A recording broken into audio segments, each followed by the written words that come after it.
Nosso devocional.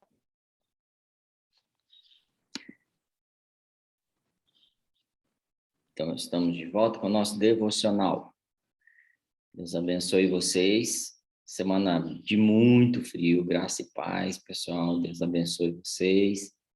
A gente tem estudado esses dias a respeito da palavra, do poder da palavra, o que é a palavra, o que ela significa para as coisas materiais.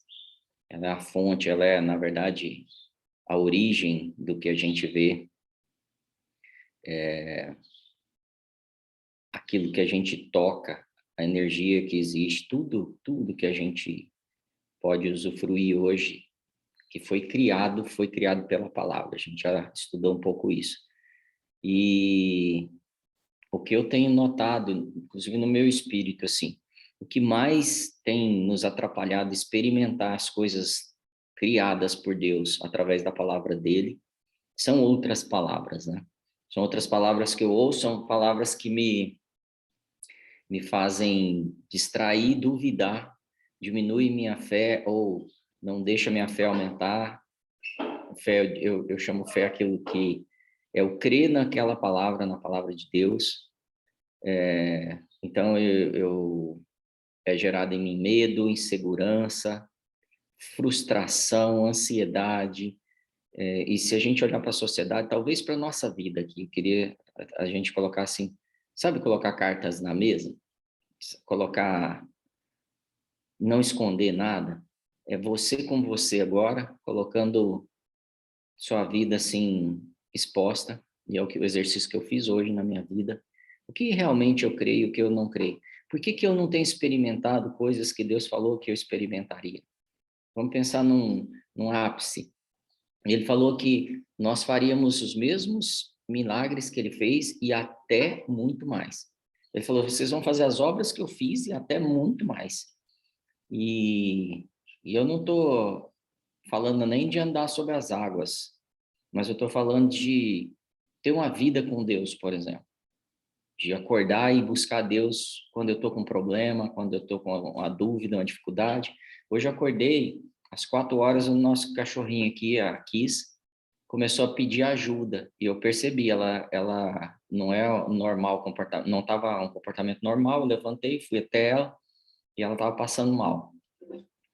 E eu não tenho experiência de cuidar de animal no sentido de doença. Por exemplo, ela tem 5 anos, ela nunca teve um efeito de doença, nada. Nenhuma reação. Os animais que a gente teve, no geral, não me lembro de ter tido doença. E só um caso que um cara jogou um veneno para um cachorro nosso, tá? Muito quando eu era criança. E aí, falta experiência para cuidar de um animal. Como é que eu cuido e curo um animal? Como é que é a oração para curar um animal? Como é que remédio que dá? E ali eu me vi sem conhecimento. Não tinha conhecimento nenhum. E aí eu orei, Deus, o que faz quando o animal está assim? Só falei isso.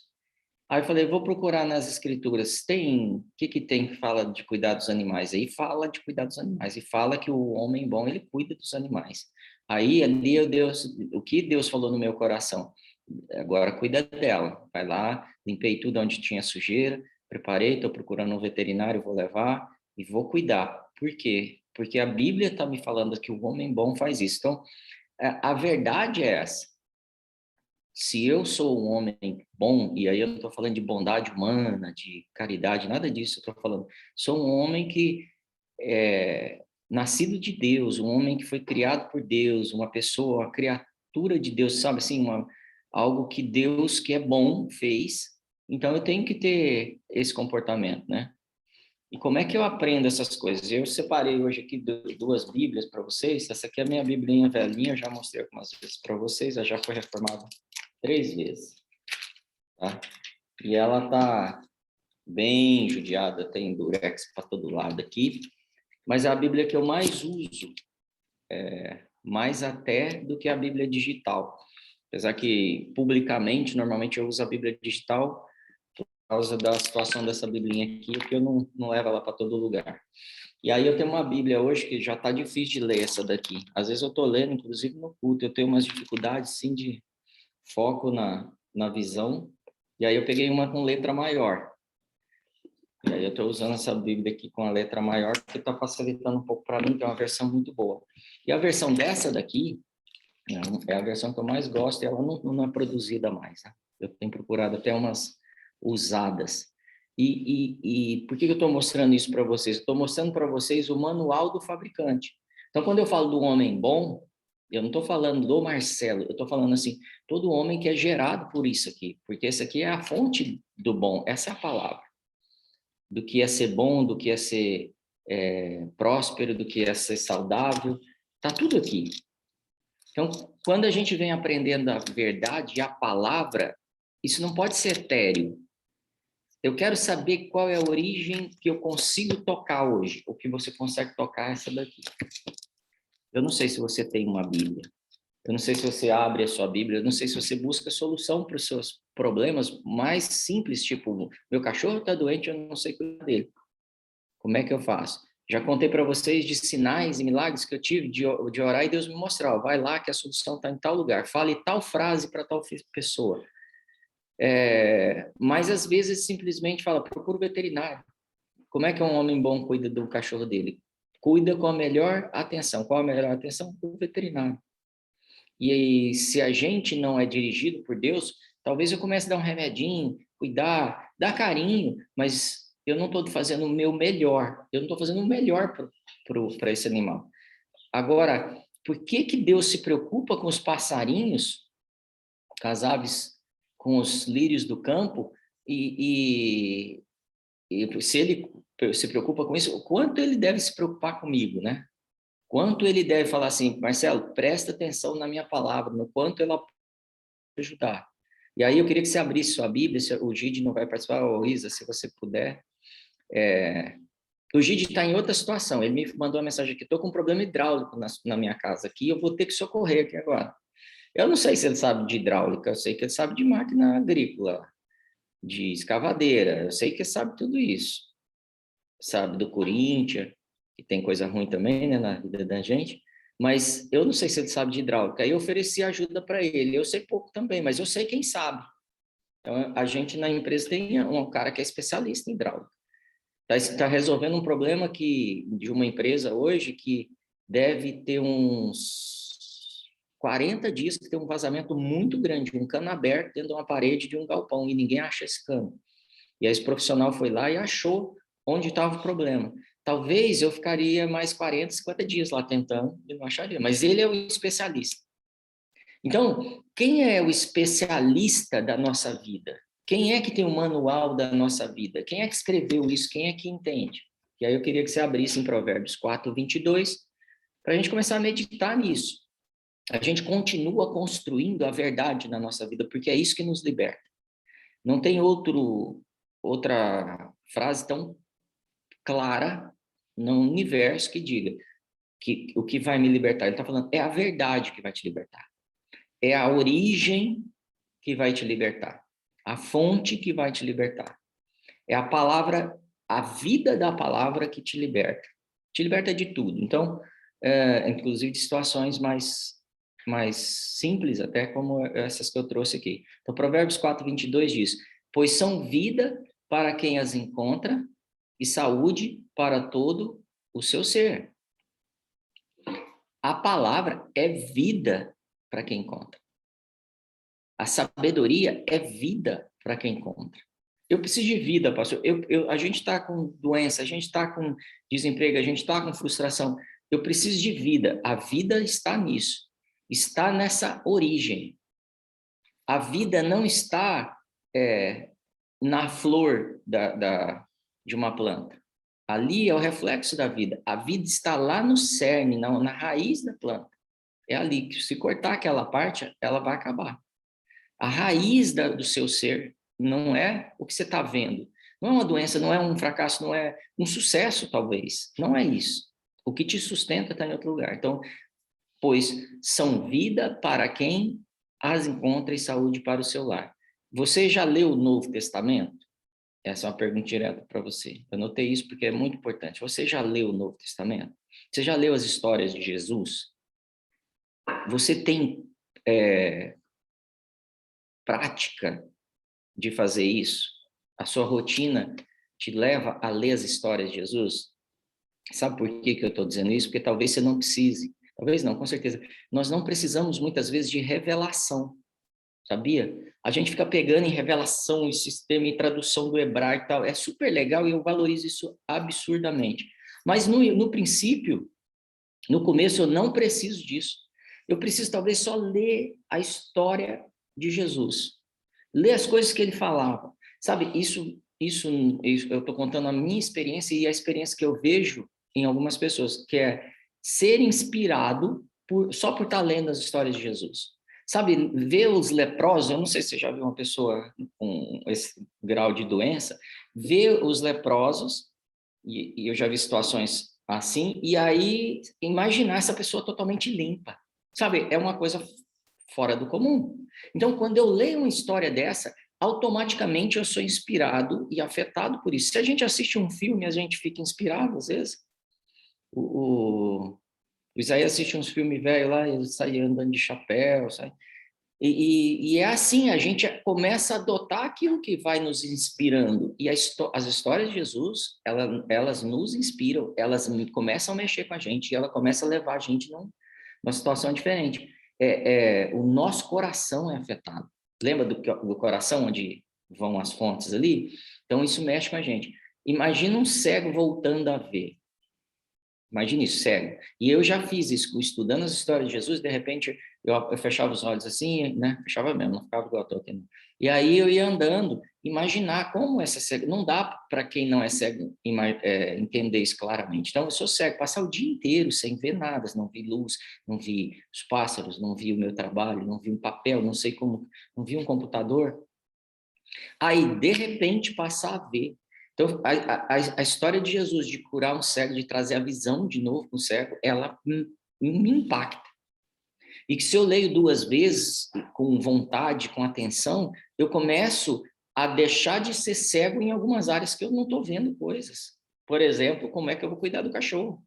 Sou cego nisso. E aí Deus começa a te inspirar, faz assim, vai ali e resolve, esse é o caminho.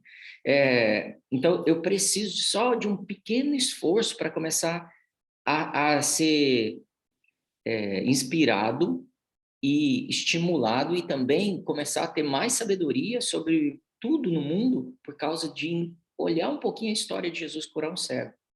Um dia eu imaginei, isso já aconteceu algumas vezes, mas teve um dia em especial que eu comecei a imaginar o, o, um homem que perdeu uma filha de 12 anos. Então a filha dele morre, 12 anos. E aí eles começam a importunar Jesus, falando, cara, você está importunando Jesus, você está atrapalhando, sua filha já morreu. Então, está claro que ela já morreu. E aí eu fico imaginando a situação que a gente tem passado muitas mortes, né, muitas coisas, e aí a pessoa fala assim, morreu, e eu estou desesperado, mas não morreu qualquer pessoa, é uma menina de 12 anos, uma pessoa que praticamente não viu, é a minha filha. E aí Jesus fala assim, fica tranquilo, vamos lá, não fala com ninguém.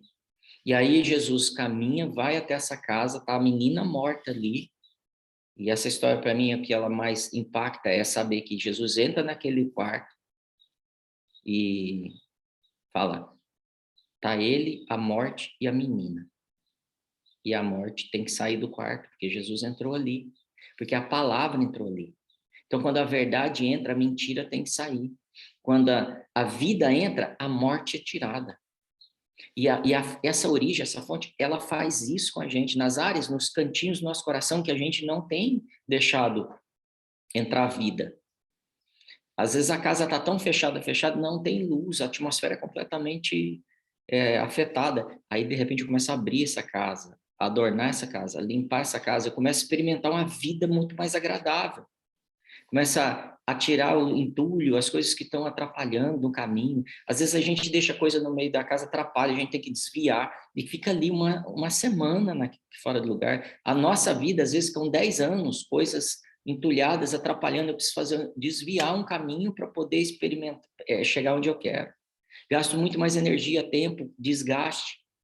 Então, quando Jesus entra naquele quarto que tem uma menina morta, diz assim o texto, Marcos 5:41, e tomando a mão da menina, disse-lhe, Talita cumi, que traduzido é, menina, te digo, levanta-te. Olha que Jesus fez, ele simplesmente poderia ter pensado e a menina ter sido ressuscitada ali e levantar, mas ele não, ele vem e libera uma palavra. Eu não estou te dando só vida, eu quero que você levante daí, eu estou te curando do que te matou, do que te levou à morte.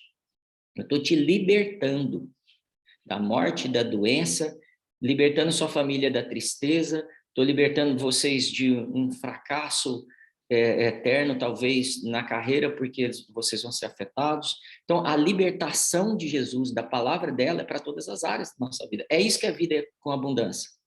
O problema é que nós temos nos conformado, por causa de uma mentira, com alguns lances, flashes de Jesus, de bênçãos de Jesus, de experiência com Jesus, e não é só porque pelo que o diabo fala, mas pelo que a religião fala, tá? Porque ela fala que você tem que ser limitado mesmo, porque você é ruim mesmo, porque você é pecador mesmo.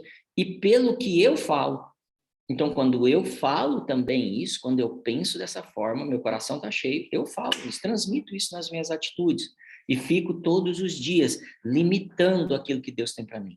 Quero te dizer, Deus tem um sucesso muito grande para você. Deus tem sucesso. Eu não, mas não quero. Sucesso para você. Estou falando parada de sucesso, não. Estou falando sucesso mesmo. Tem uma história de sucesso.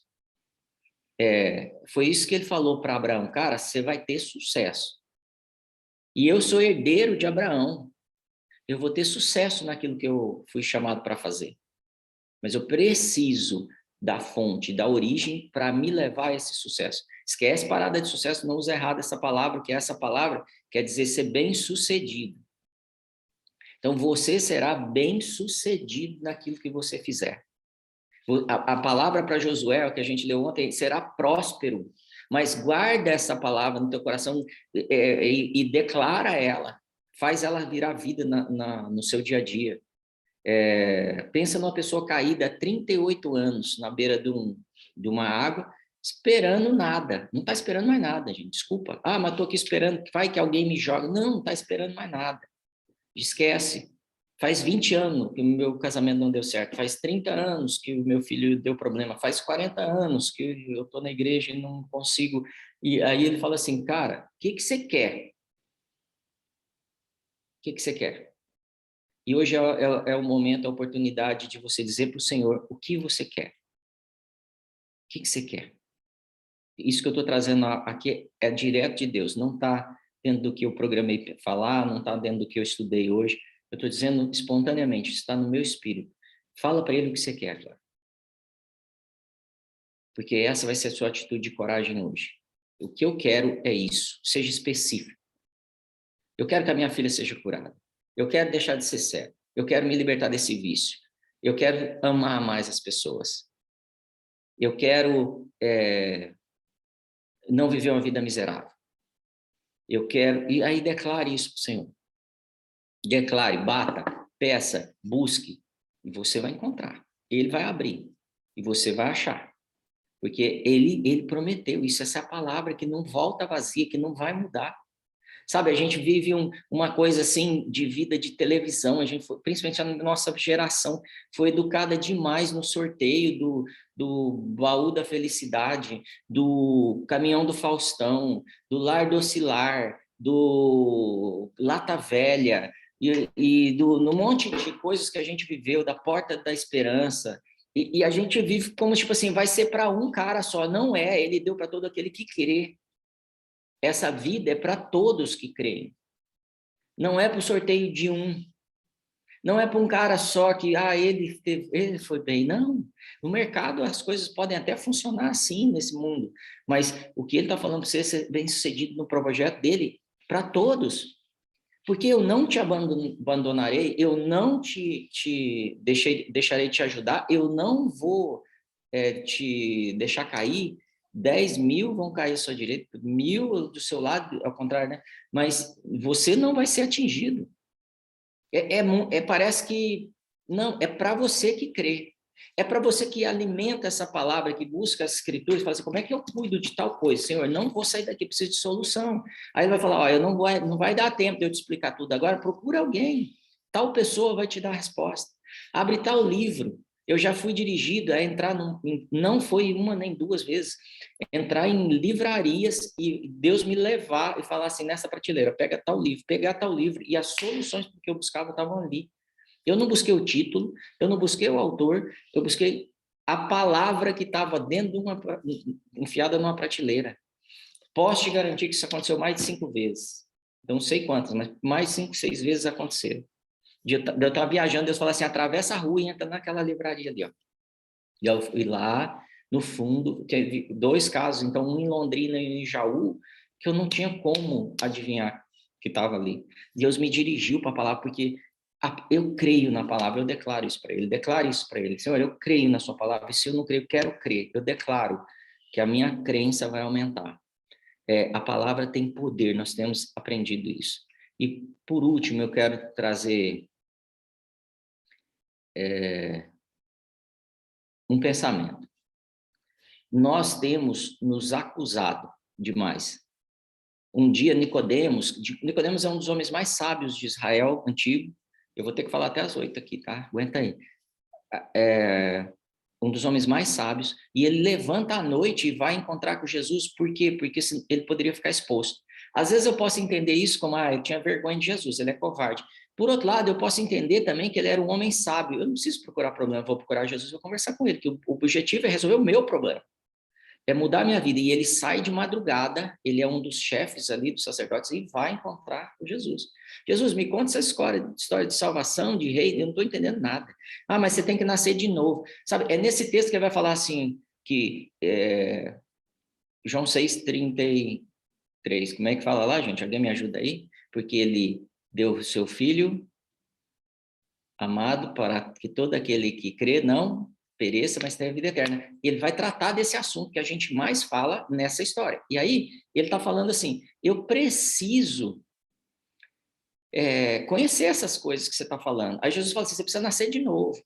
O nascer de novo você precisa agora entender que você é nova criatura, você precisa entender o que essa verdade faz em você. Mas, o que a gente faz? A gente vive numa vida de acusação. E a gente não entende que nós fomos justificados. E aí, só emendando 2 histórias, o que acontece? Nós aprendemos que as escrituras são Velho e Novo Testamento, e nós não juntamos isso, nós não gastamos tempo para entender essas coisas. Deixa eu te dar um resumo rápido. O Velho Testamento tem o Novo Testamento escondido. Está lá escondido. No Velho Testamento você encontra tudo o que tem no Novo. E no Novo Testamento você tem o Velho escondido. Parece que está aberto, porque a gente tem mais clareza na linguagem, mas não está. Então, um monte de coisa que está prometida no Velho, eu preciso ser revelada no Novo, e vice-versa. Porque a Bíblia ela está completa ali. Ela é completa. Mas Velha Aliança, tudo bem, tem isso mesmo. Tem a lei e a graça. Não estou anulando isso, mas estou dizendo assim, a revelação e a fonte da vida está ali nos 2 livros. Nessas 2 partes do livro. E aí, eu muitas vezes não percebo que quando o povo estava no deserto, eles começaram a murmurar. E aí, quando eles começam a murmurar, eles começam a ser picados por serpente. Eu não paro para entender que é quando eles começam a murmurar. E essa murmuração, ela tira a blindagem que tem do povo. O que é murmuração? Palavras. Então, eu estou no deserto e começo a murmurar, a murmurar. Aí Moisés faz o quê? Monta tipo uma cruz, põe uma serpente ali. E diz assim, quando vocês olharem para essa serpente, vocês são curados desse veneno. Aí chega no Novo Testamento, Jesus fala assim, é importante que eu seja pendurado no madeiro, mas vocês têm que olhar para mim. Porque ali onde eu estou, eu vou fazer maldição no seu lugar e você vai ser liberto e curado ali, naquele lugar. Por que eu estou contando tudo isso? Porque a maior verdade que nós não recebemos é que nós fomos justificados. E nós ficamos olhando para o pecado que nós cometemos hoje. E nós nos acusamos. É mais ou menos assim, você está devendo para uma pessoa, aí você evita encontrar com a pessoa. Por quê? Porque toda vez que você olha para a pessoa, o que acontece? Você se sente culpado e acusado. E é isso que o diabo quer que você viva, pensando na palavra que o diabo falou, que você não é justificado. Essa é uma mentira. Então, o que Jesus queria ensinar para Nicodemos é: você precisa ser justificado. Quando eu for pendurado na cruz, quando eu for para o madeiro, eu vou te justificar, ser a nova criatura ali. E ali você pode acessar o reino, você pode acessar a vida em abundância. E aí, quando eu olho para ele, a Bíblia diz que ele trocou de lugar comigo. Deixa eu achar esse texto rapidinho. 2 Coríntios 5, 21, diz assim: aquele que não conheceu o pecado, o fez pecado por nós, para que nele fôssemos feitos justiça. A palavra dita aqui é: você foi justificado nele, e ele foi culpado em você. Você tem uma dívida grande, agora acabou a dívida. Nesse segundo. Basta você olhar para ele. Basta você olhar e receber ele e a verdade. Ele como a verdade de justificação na sua vida. Mas e todo o pecado que tinha nele? Tem nele e ele carregou isso e levou embora. Ele não está preso, ninguém pode prender ele, porque ele não pecou. Mas se você devia 10 mil reais, agora você encontra com essa pessoa que você devia, porque quem pagou, pagou lá 100 mil reais. Não pagou 10 mil. Pagou outras dívidas que você pudesse ter. Você tem crédito hoje, com toda a sua dívida. Ele te justificou.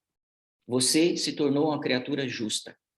Ah, mas eu ainda peco, pastor, eu preciso te contar. Eu sei, porque você precisa se libertar disso agora com atitudes e com o avanço desse conhecimento. Mas a primeira coisa é não olhar fugindo de Deus, fugindo de Jesus por causa da dívida. E aí eu preciso encerrar, por causa do horário. Provérbios 17:15 diz: o que justifica o ímpio e o que condena o justo, tanto um contra o outro, são abomináveis ao Senhor. O que o diabo quer fazer comigo e com você é que nós culpemos aquele que é justo. Aquele que foi justificado, que não tem mais dívida. Aquele que reconheceu Jesus como seu Senhor e que o reconhece na cruz e na ressurreição. Esse cara foi justificado. Então, todas as vezes que eu murmuro e que eu fico falando que não é isso, eu começo a trazer a serpente e o veneno da serpente, ou seja, a palavra da serpente para a minha vida. E eu anulo o sacrifício de Jesus. Eu preciso voltar para essa posição de salvo, confiante, justificado nele e avançar contra o pecado a cada dia. Não voltar para o campo da murmuração. E eu quero te estimular e te convidar para se arrepender de tudo que tem sido falado que não faz parte de um homem que foi justificado. Não tem dívida, não dá para você ficar lembrando ele da dívida, está pago. A pessoa que estava te devendo pagou, acabou, não dá mais para você falar, você me deve. É injusto isso, isso é abominável a Deus. Volta para a posição que Deus te deu. Volta para a origem que ele te deu agora. Volta para o sacrifício dele.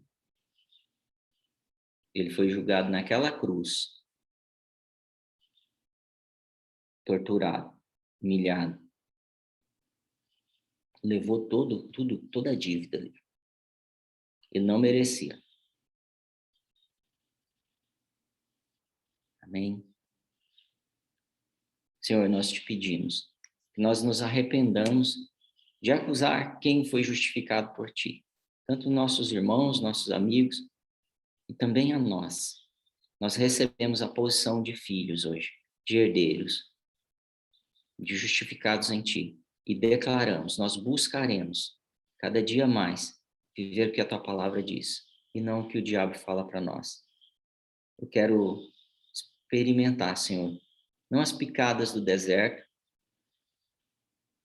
mas a verdade que o Senhor não me deu, de que eu sou santo e eu estou livre das doenças. Em nome de Jesus, nos abençoe, faz-nos entender. Faz-nos entender, Senhor. Que a murmuração e a palavra de veneno nos faz dormir no relento, como aquele povo dormia quando era picado pela serpente. Eu repreendo o espírito de mentira na vida de cada um aqui. E que nós avancemos, crendo só na verdade, e toda seta do maligno inflamada seja anulada pelo nosso escudo da fé, em nome de Jesus. Amém, gente. Deus abençoe vocês. Deixar só uma frase que eu não falei, que já deu 8:03, né? A palavra murmuração em hebraico quer dizer dormir no relento. Então, quando o povo começou a murmurar, eles começaram a ficar expostos. E dormir é como se dormisse no relento, não mais no arraial de proteção. Então, quando o diabo mente para a gente, faz a gente andar em outros caminhos, está fazendo a gente dormir no relento, exposto. Deus abençoe vocês, tenham um ótimo dia, viu? Tem algum pedido de oração? Eu tenho, pastor. Amém, fala aí. Para minha dentista, Cláudia Capelli, até